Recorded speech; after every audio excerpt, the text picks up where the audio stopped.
경영학을 알아보는 시간, 기업의 사회적 책임과 지속 가능성에 대해서 알아보겠습니다. 기업의 사회적 책임과 지속 가능성을 이해하기 위해서는요, 윤리와 합법성에 대해서 이해해야 됩니다. 사실 윤리는 합법성보다 훨씬 더 중요하죠. 근데 이제 사회가 좀 각박해져서 그런지 모르겠는데요. 너무 법만 따지는 것 같은 그런 좀 아쉬움이 좀 있습니다. 예를 들어서 우리가 이제 공원에 놀러 갔는데 어떤 사람이 사실은 법적으로는 문제가 안 되는데 다른 사람들을 되게 불편하게 하는 여러 가지 행동들을 할 수가 있는 거죠. 그럼 지적할 수 있습니다. 그런 행동 하지 않았으면 좋겠다. 그러면 고개를 딱 쳐들면서 이렇게 얘기하죠. 이게 법적으로 무슨 문제가 있냐라고 얘기를 해요. 법적으로는 문제가 없죠. 하지만 윤리적으로 봤을 땐 문제가 있는 거죠. 그래서 이게 법적으로 무슨 문제가 있냐, 나는 아무런 잘못도 없다, 이렇게 얘기하는 사람들은요, 사실은 이제 공동체 질서를 훼손하는 좀 수준이 떨어지는 사람으로 봐야 됩니다. 그래서 우리 이제 윤리와 합법성, 여기에 대한 개념을 잘 이해할 필요가 있는데, 예를 들어서 윤리는 이제 사회적, 문화적 또는 이제 개인적 신념에 기반해서 무엇이 옳고 무엇이 그런지, 여기에 대한 도덕적 기준을 의미하겠죠. 그래서 이제 사람이 옳고 그른 행동을 판단하는 가치 체계로 볼 수가 있고요. 법적 의무보다는 도덕적 책임에 초점이 맞춰져 있습니다. 그래서 뭐 꼭 윤리를 지키지 않는다고 해서 뭐 처벌을 받지는 않지만 사회적인 비난을 받을 수가 있겠죠. 윤리는 여러 가지 성격이 있는데 첫 번째, 규범성이 있습니다. 즉, 개인이나 집단이 어떤 행동을 해야 되고 어떤 행동이 사회적으로 용인될 수 있는지, 이런 것들을 다루게 되고요. 또 윤리는 이제 상대성이 있는 거죠. 윤리적 기준은 물론 계속적으로 가는 절대적인 윤리도 있겠지만 어떤 시대나 문화나 종교 그리고 사회적 배경에 따라서 좀 달라질 수 있을 겁니다. 그 기준이.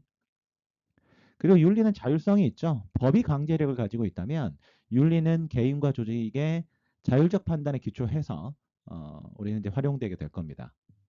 뭐 예를 들어서 기업의 사회적 책임을 다한다. 꼭 법적으로는 필요하지 않지만 사회와 환경에 긍정적인 영향을 미치는 행동한다. 그 위해서 윤리적이네, 이렇게 우린 평가할 수 있을 겁니다.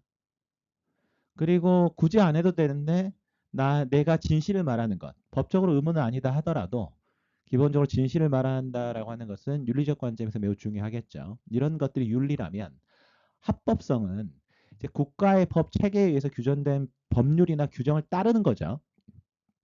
그래서 이제 법적 기준에 따라서 행동의 적법 여부를 판단하게 되니까 만약에 법을 어긴다 그러면 처벌받을 수 있을 겁니다. 따라서 합법성은 다음과 같은 성격이 있죠. 첫 번째는 객관성입니다. 즉 특정 기준을 명확하게 규정하고 있고 이를 준수해야 됩니다. 그리고 이제 법은 강제성이 있죠. 만약에 법을 어긴다 그러면 다양한 처벌을 받을 수 있습니다. 뭐 벌금형이 나올 수도 있고 감옥에 들어가서 징역을 살아야 될 수도 있고요. 기타 법적인 제재를 받을 수가 있겠죠. 그리고 보편성이 있습니다. 즉 특정 영역에서는 윤리적 기준과는 달리 모든 사람에게 동일하게 적용되겠죠. 뭐 예를 들어서 세금을 납부하는 부분, 뭐 소득 있는 사람 세금 내는 거, 뭐 보편적으로 적용되죠. 그리고 공장에서 근로자의 안전을 보장하기 위해서 안전 규정을 준수하는 이런 것은 이제 합법성의 영역일 겁니다. 만약에 이걸 지키지 않으면 처벌받을 수 있겠죠. 자, 기억해야 될 것은 기업이 본인의 지속 가능성을 높이려면 법을 잘 지키는 것도 매우 중요하지만 윤리적으로 강화되는 것이 매우 중요하다. 여기에 대한 개념은 조금 가지고 계시면 좋을 것 같습니다. 아무리 잘 나가는 기업이다 손 치더라도요. 사실 이런 윤리 기준을 잘 지키지 못하고 심지어 이제 법적 테두리까지도 벗어나게 되면 한순간에 망해버릴 수가 있죠. 그래서 뭐 미국도 그렇고 우리나라도 그렇고 대형 기업에서 계속적으로 스캔들이 납니다. 그래서 그 하나의 어떤 스캔들에 의해서 기업이 붕괴되고 그럼 거기에 투자했던 주주들이라든가 직원들이라든가 엄청나게 고통을 받게 되겠죠. 엔론이라는 회사의 분식 회계 사례를 한번 들어보도록 하겠습니다. 2000년대 초반에 아주 대형 스캔들이었습니다. 엔론은요, 이제 미국 동부의 조그만 가스파이프 운송 회사로 이제 시작을 했는데요. CEO를 영입을 한 겁니다. 그래서 맥킨지 출신의 컨설턴트인 제프리 스킬링을 영입한 다음에 매우 급속하게 성장을 합니다. 근데 이제 이 스킬링은 어떻게 그 앨런을 성장시켰느냐? 계속적으로 인수합병을 한 거예요. 이른바 M&A를 진행하면서 앨런을 이제 성장을 시킨 거죠. 그런데 자금이 부족할 수 있으니까 M&A를 위한 자금을 이제 외부로 조달을 한 겁니다. 그래서 주식도 발행하고 채권도 발행하고요. 이런 식으로 해가지고 이렇게 자금을 조달해서 M&A를 했는데, 그런데 예를 들어서 주식이나 채권을 성공적으로 발행하려면 어떻게 해야 되겠습니까? 당연히 저 회사한테 돈을 투자해도 되겠네, 돈을 빌려줘도 되겠네, 이런 의미를 줘야 되겠죠. 그래서 회사의 이익이 많거나 신사업의 성장 가능성이 높아야 자금을 조달하기 매우 좋을 겁니다. 그런데 앨런이 인수한 기업이나 신사업은 앨런의 기존 업종, 그러니까 가스라든가 에너지 공급업에 비해서 이익률이 떨어지는 그런 회사들이었는데, 그래서 어떻게 했느냐? 일단 앨런이요, 그 특수 목적법인을 만듭니다. 그리고 이 특수 목적법인은 앨런의 부실 자산을 고가로 매입을 하고요. 그럼 앨런 자체는 이제 재무제표가 사실 좀 이제 좋아 보이는, 건전 자산에 있는 걸로 보이겠죠. 그리고 이 SPE는요, 앨런에게 낮은 가격의 에너지를 공급한 거죠. 그리고 손실은 앨런이 지급 보증하는 이런 형태로 만들어 놨는데, 재무제표에 이 내용을 숨긴 겁니다. 전형적인 분식 회계란 거죠. 분식 회계는 이제 경영 성과가 실제보다 좋아 보이도록 회계 장부상 정보를 고의로 조작하는 행위거든요. 그래서 이런 분식 회계를 통해서 투자자를 속인 다음에 주가를 끌어올리고 외부 자금까지 조달한 거죠.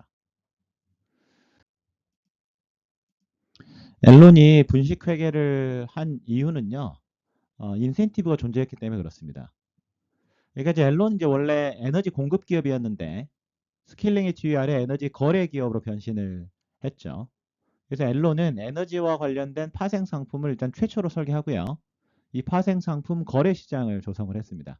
그래서 미리 정해진 가격 앞으로 10년 동안 에너지를 공급하는 이런 권리를 이제 사고 파는 이런 파생 상품을 만든 겁니다. 그리고 이제 이를 담당한 경영자들이나 파생 상품 이제 트레이더들이 그 거래를 통해서 발생한 이익의 일정 비율, 뭐 예를 들어 9% 정도를 이제 보너스로 지급받은 거죠. 근데 이제 사실은 이제 영업을 통해서 회사에 현금이 실제 유입되는 시기는 지금부터 10년 동안의 기간인데, 사실 10년 동안 회사가 이 계약을 통해서 얼마만큼 이익을 볼 건지 손해를 볼 건지 예측하기는 매우 어려웠다고 합니다. 그럼에도 불구하고 일단 관련자들은요, 파생 상품의 계약 체결 시점, 즉 현재 상태에서 미래 이익이 얼마인지 예측해서 보너스를 당겨서 받은 거죠. 그래서 이제 앨런 경영진은 이제 실제 발생한 이익을 기준으로 평가와 보상을 받아야 되는데, 그게 아니라 그냥 지금 당장 체결한 계약에 따라서 앞으로 회사가 벌어들일 거라고 예측되는 이익의 현재 가치, 이 중에 일부를 보상받은 겁니다. 그리고 이제 앨런은 이익을 부풀릴 때 시가 평가 회계제도 방법을 빈번하게 사용을 했는데, 시가가 올라갈 때는 장부에 반영하고 시가가 떨어지면 자산의 가치를 깎지 않는 아주 자기 편의적으로 운영을 하다가 분식이 들통나면서 회사가 이제 파산해 버린 거죠. 이러한 앨런 사태를 통해서 여러 교훈을 얻을 수 있습니다. 그러니까 아무리 그 회사가 잘 나가 보이더라도 윤리적이지 않거나 법적 기준도 충족시키지 못할 때는 정말 한 방에 날아가 버릴 수도 있는 거죠. 즉 기업의 지속 가능성이 문제가 될 수 있다. 이렇게 보면 좋을 것 같고요. 자, 그래서 우선 내부 감사가 매우 중요하구나 이런 사실을 안 겁니다. 사실 앨런도 형식적으로는 내부 감사 제도를 갖추고 있었는데 이를 제대로 수행하지 않았죠. 그 사람들이 기본적으로요, 감사 부서나 위험 관리 부서에는 있기 싫어합니다. 그래서 그런 직원들에게도 이제 적절한 보상이나 승진 기회가 주어져야 아주 그 실질적인 내부 감사가 이루어질 수 있겠죠. 자, 두 번째, 철저한 회계 교육이 매우 중요하구나. 이런 사실이 이제 교훈으로 제시되고 있습니다. 그래서 이제 파생 상품을 평가하거나 이런 것들. 그래서 국제 회계 기준 도입으로 인해서 시가 평가 회계 제도가 이제 본격적으로 사용되고 있으니까 여기에 대한 회계 처리 방법을 정확하게 숙지하고 있어야 되겠죠. 그리고 직원 평가 및 보상 기준 설계가 매우 중요하구나 이런 사실을 알았습니다. 앨런의 경우만 하더라도요, 잘못된 보상 시스템으로 인해서 앨런이 성장을 했지만 파산까지 일어나 버린 거거든요. 그래서 성과 평가 제도의 장단점을 사실은 면밀히 검토하고 문제점을 보완해 줘야 될 겁니다. 사실은 뭐 지금은 신용카드를 다 온라인에서 만들지 뭐 다른 사람들에게 만들지는 않는데요. 근데 가끔씩 이제 은행에 다니는 친구들이 예전에 전화 와가지고 이제 신용카드 만들라고 연락이 와요. 그럼 이제 신용카드를 아니 나 신용카드 만들 필요 없는데 그러면 무슨 얘기를 하냐면 그냥 만들었다가 아 그냥 잘라버려 이렇게 얘기를 해요. 그러면 은행에는 전혀 도움이 안 되잖아요.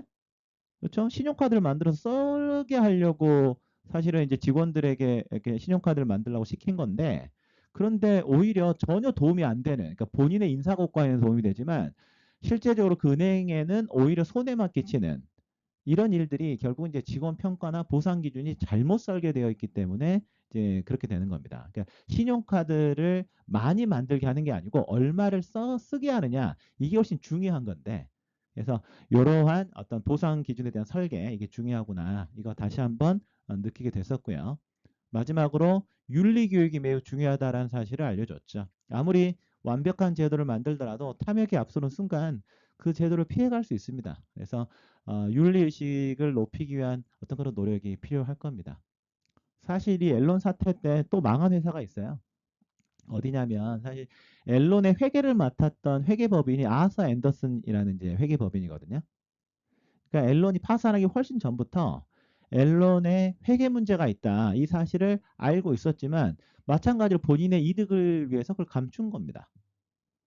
아서 앤더슨이 미국의 5대 회계법인 중에 하나였는데요. 결국은 이 앨런 사태로 인해서 영업 정지를 당했고 결국 파산해 버렸다는 거. 다시 한번 윤리가 참 중요하구나라는 것을 느낄 수 있게 됩니다. 글로벌 금융위기 이전의 상황을 보면 마찬가지로 우리가 윤리가 얼마나 중요한지를 알 수가 있는데요. 보여지는 표는요, 미국의 기준금리 추이입니다. 보게 되면 이제 2000년대 초반에 이렇게 금리가 올라갔을 때 어떤 일이 벌어졌었냐 이러면서 이른바 닷컴 버블이 꺼집니다. IT 버블이 꺼졌죠. 그래서 그 당시에 미국 나스닥 지수가 2년 6개월 동안 거의 80% 폭락했었고요. 그리고 2001년도에 9.11 테러가 터집니다. 그래서 경기가 너무 안 좋을 것 같은 거야. 경기가 너무 안 좋을 것 같다. 그러면 이제 미 정부 입장에서는 적자 예산을 편성하고요. 미 연준, 연방준비제도, 미국 중앙은행이죠. 금리를 낮춥니다. 어느 정도 낮췄느냐? 6%가 넘었던 기준금리를 1%대로 낮춰버린 거예요. 급격하게 낮췄죠. 그러니까 이런 식으로 금리를 쫙 낮춰가지고 실제 경기 방어에 성공합니다. 그런데 이런 식으로 금리를 낮추게 되면 뭐 하기 좋죠? 예. 그러니까 자금을 조달받아가지고 뭐 주식을 투자하거나 집을 사거나 뭐 이러기가 많이 매우 용이해지겠죠. 그래서 그 당시에 미국의 이렇게 집값이 이렇게 오릅니다. 근데 집값이 오른 이유는 사실은 이제 대출에 기반해서 오른 거예요. 그 당시 이른바 닌자론이 유행했거든요. 닌자론이 뭐냐? NI, No Income, NJ, No Job, NA, No Asset. 소득도 직업도 자산도 없는 사람한테까지 대출해 줬었고요. 이 당시에 이렇게 집값이 오를 때 집값의 몇 퍼센트를 대출해 줬었냐? 집값의 110에서 120%까지 대출해 줬습니다. 그러니까 3억짜리 집을 사면 뭐 3억 3천, 3억 6천 이렇게 대출해 준 거예요. 심지어 경쟁이 치열해지다 보니까 일정 기간 이자를 내지 않아도 되는 그러니까 뭐 2년에서 5년 정도 이자를 내지 않아도 되는 일정 기간 무이자 대출까지 나왔죠. 그래서 그 당시에 이제 누가 집을 많이 샀느냐? 집값 상승에 지쳐 있던 이제 20, 30대들이 집을 많이 샀었습니다. 그래서 그 당시 이제 집을 샀던 최초 구입자들의 나이 중앙값이 32살 정도였거든요. 아니 그도 그럴 게 3억짜리 집을 살려고 은행에 갔더니 3억 3천 대출해 주겠대요. 더군다나 뭐 한 2년 정도 이자 안 내도 된답니다. 그럼 집 사야 됩니까 말아야 됩니까? 사야죠. 뭐 한 채만 사겠습니까? 여러 채 사야죠. 현금까지 생기는데. 혹시 이제 빅쇼트라는 영화를 보신 분이 계실지 모르겠는데 이른바 쇼친다라고 얘기를 하잖아요. 이제 빅쇼트는 이제 하락장에 베팅을 해가지고 돈을 엄청나게 많이 번 그런 헤지 펀드 얘기였는데요. 근데 거기 어떤 장면이 나오냐면 그렇게 이렇게 어, 20대 후반의 여성 댄서가 나와요. 20대 후반의 클럽에서 일하는 여성 댄서가 뭐 소득이 아주 높다라고 보기는 어려울 텐데 그 여성 댄서가 집이 5채가 있는 장면이 나오거든요. 아, 저때 정말 미국이 저랬었구나. 저런 것들을 느꼈습니다. 그런데 왜 이렇게 그 저신용자들에게까지 대출해줬냐 이거죠. 이거는 미국의 금융기관의 매우 탐욕적인 행동 때문에 그런 겁니다. 원래는 사실 집값이 올라가게 되면요. 미국의 신용 등급은 프라임 등급, 알트 A 등급, 서브 프라임 이렇게 이제 구성이 돼요. 아주 우량한 신용 등급이고 그 다음이고 프라임 아래쪽에 있는 이제 신용이 별로 좋지 않은 이런 거죠. 그래서 이제 서브 프라임 자체는 프라임 아래 등급에 있는 비우량 주택담보대출입니다. 근데 이 서브프라임 모기지는 신용 점수가 낮은 개인에게 적용이 된 거죠. 그래서 프라임 모기지에 비해서 2에서 4%포인트 정도 대출 금리가 높았습니다. 근데 일단 보게 되면 이 프라임 등급에 해당되는 사람이 대출을 많이 받으면서 이제 미국 은행들이 이제 MBS라는 상품을 만들어서 파는데 투자은행들이 그 MBS를 가공해 가지고 CDO라는 상품을 만든 겁니다.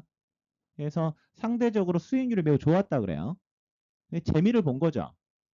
재미를 보는데 그러면 이제 IB 은행 입장에서는 어떻게 해야 돼? 그 상품 계속 만들려면 MBS가 필요하고 MBS를 만들려면 사람들이 대출을 계속 받아야 되지 않겠어요? 그래서 신용이 나쁜 사람들한테까지 계속 대출해 준 거예요. 그래서 이 신용등급이 낮은 사람들한테까지 이제 대출 기회가 온 겁니다. 그리고 이 주택 가격이 지속적으로 상승하니까 이 서브프라임 증권에 높은 신용 등급까지 부여해 버린 겁니다. 그래서 이제 이 증권들은 이제 다른 금융상품과 결합돼 가지고 전 세계적으로 판매가 됐는데 근데 이제 2004년도에 미국에서 저금리 정책이 종료가 되죠. 금리가 급격하게 이제 상승하기 시작합니다. 그래서 이제 미국의 부동산 버블이 꺼지기 시작했고 저신용자들의 연체율이 급격하게 상승하면서 결국 이제 서프라임 모기지 경제 위기에 단초를 제공하게 됐죠. 자, 그러다 보니까 어떻습니까? 집값이 높아지고 끊임없이 대출해주면서 전체 모기지 중에서 서브프라임 비중이 차지하는 것이 원래는 뭐 10%도 안 됐었는데 그렇죠? 이런 것이 쭉 올라가 가지고 2006년도에 23.5%까지 높아졌으니까 그냥 뭐 너도 나도 뭐 별 상관없는 사람들한테까지 뭐 대출을 많이 해줬다. 이 사실을 알 수가 있죠. 2008년 미국의 금융위기 발생 흐름을 살펴보면 이런 프로세스입니다. 일단 이제 개별 주택담보대출로 MBS를 발행을 했는데 금리가 매우 낮은 상황에서 신용이 팽창되면서 신용등급이 낮은 사람한테까지 대출해 주기 시작한 거죠. 그래서 주택시장이 이제 화랑이 되면서 MBS 발행 규모가 증가했습니다. 그래서 이런 MBS를 모아가지고 겉보기에는 위험이 낮은 것처럼 보이는 CDO를 발행을 한 거죠. 그런데 이제 금리가 급격하게 높아지면서 사실은 이제 이자를 내야 될 사람들이 이자를 못 낼 정도의 부담을 느껴버린 거죠. 너도 나도 투매 현상이 벌어지면서 집값이 떨어지게 되고 그러다 보니까 이제 대출을 갚지 못해서 부실 대출이 증가하는 이제 이러한 이제 문제가 생긴 겁니다. 그래서 CDO를 발행할 때 예상했던 그런 것들 넘어서는 손실이 발생했고요. 결국 여기에 투자했던 금융사에서 매우 큰 폭의 평가 손실이 난 겁니다. 결국 부도위험이 증가하고 불확실성이 폭발하면서 결국은 글로벌 금융위기가 왔죠. 그래서 이제 이 당시 이제 리먼 브라더스 파산할 때 매우 큰 충격을 줬었는데요. 금융위기 당시에 대형 금융기관이 파산을 했는데 이런 것들도 사실 사이클상 항상 돌고 돕니다. 그러니까 1990년대 중후반에 롱텀 캐피탈 매니지먼트 LTCM이라는 그런 회사도요. 사실은 채권 투자 전략을 엄청난 레버리지를 구사하면서 높은 수익률을 올렸는데 러시아 채권에 올인했다가 러시아가 모라토리엄 선언하면서 거의 파산까지 가거든요. 이게 그대로 나타난 거예요. 그러니까 그 당시 이제 리먼 브라더스는 이제 파생 상품에 과도하게 의존하고 있었습니다. 그래서 대량의 CDO를 보유하고 있었을 뿐만 아니라 이 부동산 시장이 붕괴하면서 보유하고 있는 CDO의 가치 급격하게 하락했죠. 집중 투자하다 보니까 이제 위험 관리가 안 된 겁니다. 그리고 너무 과도하게 이제 레버리지를 구사한 거죠. 레버리지 구사의 수익률을 높일 수가 있으니까. 그래서 그 당시 리먼 브라더스의 레버리지 비율이 뭐 30대 1이었다라고 하니까 너무나 많은 부채에 기반해서 수익을 낸 거죠. 결국은 자산 가격이 상승할 때는 엄청나게 높은 수익률을 내지만 자산 가치가 하락하게 되면 이제 매우 큰 손실을 초래할 이런 위험을 내포하고 있었는데 결국 이제 금융위기 상황에서 리먼 브라더스를 이제 파산까지 몰고 간 거죠. 자, 결국 이 당시에요. 사실은 버블에 의해서 형성된 주택 시장이 금리가 높아지고 글로벌 금리가 오면서 집값이 이제 거의 35% 조정받았었습니다. 사실 집값이 35% 조정받았다라고 하는 것은 일반적인 사람은요, 투자 수익률이 마이너스 100%라는 거예요. 그도 그렇게 예를 들어서 6억짜리 집을 내 돈 2억에 4억 대출 받아가지고 6억짜리 집을 샀는데 얘가 갑자기 경제위기가 발생을 하면서 4억이 됐다. 그거 팔면 뭐만 남습니까? 네, 그냥 빚 갚고 끝나는 거예요. 예, 사실 이제 이런 상황에서 기본적으로 우리는 뭐 차후에 얘기를 한 번 정도는 하겠지만 특히 레버리지가 많이 들어가는 자산을 구입할 때는요, 이 사이클을 잘 고려해서 사야 된다. 이건 좀 말씀을 좀 드리겠습니다. 대형 기업 스캔들은 사실 너무 많습니다. 우리가 이제 앨런을 예를 들어봤지만 분식 회계 때문에 이제 기업이 파산했다 그랬죠. 그래서 이제 전 CEO였던 레이는 선고받기 전에 사망했고요.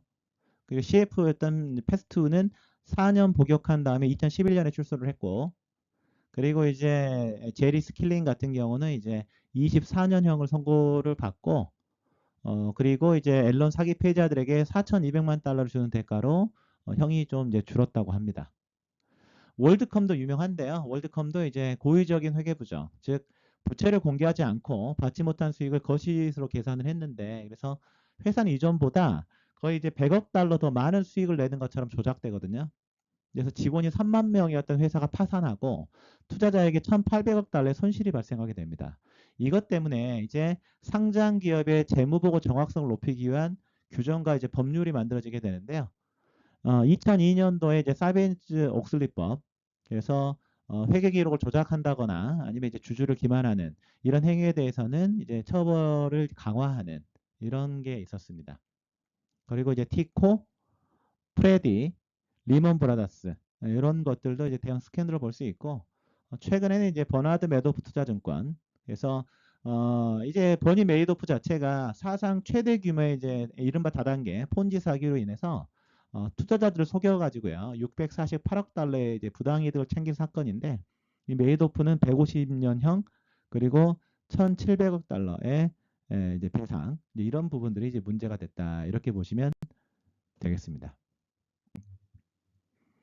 그리고 이제 유명한 은행인 웰스파고 같은 경우도 이제 스캔들이 났던 적이 있습니다. 그래서 2016년도에 웰스파고에서 이제 가짜 계좌 스캔들이 발생을 하는데요. 최대 200만 개의 가짜 은행과 신용카드 계좌가 생성됐죠. 이게 이제 직원들이 본인들의 인센티브를 위해서 만든 거예요. 그래서 이런 식으로 돼버리니까 어떻게 됩니까? 바로 웰스파고 주가가 10% 하락하고 웰스파고에 1억 8,500만 달러의 벌금을 부과합니다. 윤리성, 법적 기준 이런 것 충족하지 못했을 때 기업이 얼마나 충격을 받을 수가 있는지 보여주는 이런 사례를 볼 수가 있겠죠. 우리나라도 이제 분식회계 사례가 사실은 많습니다. 이제 2008년도 신문 기사인데요. SK 분식회계에 대한 신문 기사죠. 실제 이제 SK 분식회계 사태는 2003년도에 발생을 했는데 대규모 기업 스캔들 중 하나입니다. 이건 이제 SK그룹의 핵심 계열사인 SK글로벌, 뭐 지금은 이제 SK네트워크스인데요. 대규모 분식회계를 통해 가지고 회사의 재무 상태를 이제 과장 보고한 것으로 나타났죠. 그래서 이제 SK글로벌은 약 1조 5천억 상당의 이제 부채를 숨겼고요. 이익을 이제 부풀린 거죠. 그래서 결국 이 SK그룹 전체에 대한 신뢰도에 큰 타격을 입었는데 근데 사실은 이제 우리나라 이런 걸 보면 좀 아쉬운 게 뭐냐면요. 미국 같은 경우는 사실은 좀 자유롭게 해줘요. 기업이 자유롭게 기업 활동을 할 수 있도록 풀어주는데 만약에 분식 크기 같은 게 잘못 걸린다. 그러면 100년형씩 때려버리는 거예요. 그러니까 자본시장을 교란했다라고 여겨졌을 때 아주 강하게 처벌합니다. 우리나라는 너무 손방망이죠. 실제 이때 이제 최태원 회장도 징역 3년에 집행유예 5년 아마 그나마도 이제 사면복권 됐을 겁니다. 그러니까 이런 것들을 좀 강화해야 될 필요성이 있지 않을까? 자본시장을 교란하는 부분에 대해서 좀 강하게 처벌해야 되지 않을까? 좀 그런 생각을 좀 가지고 있는데 그렇게 돼야 사실 우리나라 주식시장도 좀 선진시장으로 갈 수 있지 않을까? 그렇게 생각을 합니다. 자, 만약에 이제 이런 식의 무엇인가 기업에 문제가 발생했다. 그러면 이제 기업은 신뢰회복 프로세스를 밟아가야 되겠죠. 당연히 이제 법을 위반한 사람은 그에 상응하는 처벌을 받아야 될 겁니다. 반드시 처벌해야 되겠죠. 그리고 이제 회계 기록을 투명하게 하고 기업인들이 자신 행동에 책임지도록 제도를 정비해야 될 겁니다. 그러니까 미국 같은 경우도 사베인지 옥슬리법을 제정을 했고요. 이거는 이제 기업의 내부 통제 강화를 목적으로 제정을 한 거죠. 그리고 회계 감시를 강화하기 위해서 회계감독위원회를 설립하고 기업 경영진이 기업 회계 장부의 정확성을 보증해야 되고요. 만약에 잘못이 있으면 이제 처벌받도록 규정했습니다. 그리고 이제 분식 회계를 한 기업이 있다. 정부가 이제 3년 주기로 직접 감리를 하죠. 다만 이제 법적인 제도의 정비가 합법적이면 괜찮다라는 오해를 불러일으킬 수 있으니까요. 사실은 그 윤리를 많이 강화해야 되지 않을까 그런 생각이 좀 듭니다. 사실 행동의 기준이 합법성에만 머문다면 사회가 발전하기 어렵습니다. 법은 최소한의 기준이에요. 그래서 기본적으로 이제 법을 준수하는 것이 첫 단계지만 윤리적 행동은 당연히 그 이상의 것을 요구하는 거죠. 윤리는 사람과 사람 사이의 적절한 관계를 반영합니다. 뭐 사회적 약자의 자리를 양보하고 이런 거 당연한 거 아니겠어요? 그래서 정부와 기업에서 나온 스캔들 자체는 사실은 자신에게 유리하도록 행동하고자 하는 욕구에서 비롯된 거기 때문에 기본적으로 이런 이제 윤리적 기준을 좀 강화하는 것이 기업의 지속 가능성 그리고 신뢰를 회복하는 방법이다. 이렇게 보면 되겠습니다. 자, 첫 번째 시간 정리하면서요. 다음과 같은 부분들을 생각해 보시면 좋을 것 같습니다. 기업 입장에서는 항상 이윤을 극대화할 거냐, 사회적 책임을 다할 거냐 항상 고민이 될 것 같은데 자 어떻게 균형을 잡는 게 좋을 것 같은지 한번 정리해 보면 좋을 것 같고요. 자 사회적 책임을 소홀히 한 기업이 직면하는 그런 위험은 어떤 것들이 있는 것 같은지 이런 것들을 한번 정리해 보면 좋겠습니다.